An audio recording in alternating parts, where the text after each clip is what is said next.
Je m'appelle Dolores Montaner, je suis espagnole et j'ai travaillé dans les métiers de l'assistanat pendant 20 ans. Pendant 20 ans, dans des secteurs d'activité différents et dans des pays différents. Mon début de carrière n'était pas du tout dans l'assistanat. De formation, je suis traductrice et interprète. Donc mes débuts de carrière ont été d'interprète freelance, d'allemand et d'anglais en Espagne, en Allemagne. Et par la force des choses, j'ai atterri en expatrié au Sénégal et c'est là où j'ai eu mon premier rôle d'assistante de direction auprès d'une agence l'agence de coopération technique du gouvernement allemand au Sénégal. Après, je suis arrivée en France où j'ai travaillé dans les secteurs de l'énergie, gaz, pétrole, pour des boîtes françaises, pour des boîtes américaines. Après, j'ai basculé dans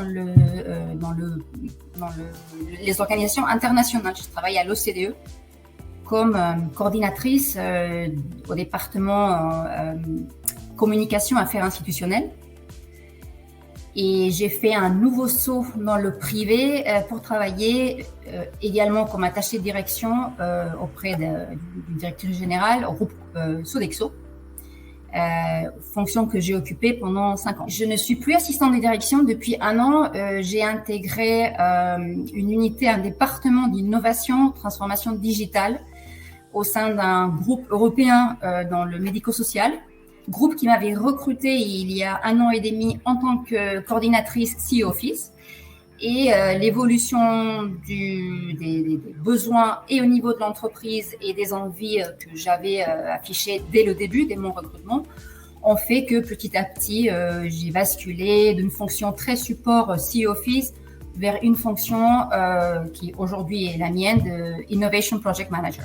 C'est une évolution qui peut paraître, ça on me l'a dit une fois en cabinet de recrutement, un peu erratique, parce que je n'ai pas gardé une ligne conductrice lisible, si ce n'est que le fil conducteur pour moi a été celui toujours des langues étrangères. Les langues étrangères, la maîtrise de ces langues étrangères et ce côté multiculturel, polyglotte. Et c'est là où c'est ça qui m'a à chaque fois mené à faire des choix professionnels et personnels dès qu'il y avait une opportunité qui était intéressante par cet aspect international, multiculturel, multilingue. J'ai foncé, comme on dit en français.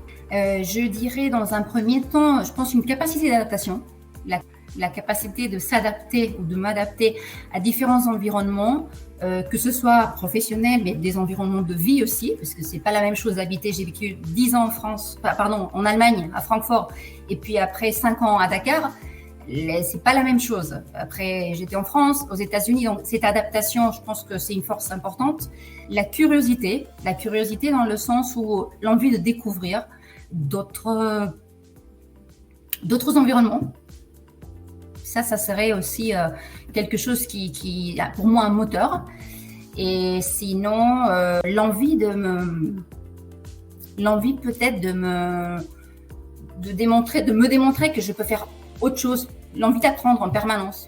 Du fait que j'ai travaillé dans des postes d'assistanat de direction de haut niveau, c'est un peu ce rôle de tour de contrôle, avoir une vision 360 de l'activité, c'est-à-dire un rôle de coordination, de planification, d'anticipation, d'évaluation des risques, d'étude de l'environnement, de ce qui se passe et de ce qui peut arriver. Donc, je pense que ça, c'est une des capacités qui peut beaucoup aider en tant qu'assistante et qui m'ont aussi aidé aujourd'hui dans la gestion de projet. Moi, je dirais qu'il faut oser. Le mot oser, souvent, n'est pas utilisé par les femmes. Les hommes osent, ils se lancent dans beaucoup de projets, beaucoup d'idées, ils osent candidater quand il y a un poste. Les femmes, des fois, elles restent en retrait plutôt en attendant qu'on leur propose quelque chose. Je pense qu'aujourd'hui, dans le monde du travail, pour certains postes, on connaît bien notre performance, on est des bons éléments, mais on capitalise pas assez sur le potentiel. Il y a aujourd'hui beaucoup d'assistantes qui ont un potentiel pour faire autre chose que de l'assistanat. Et ce potentiel, je pense qu'il faut le développer.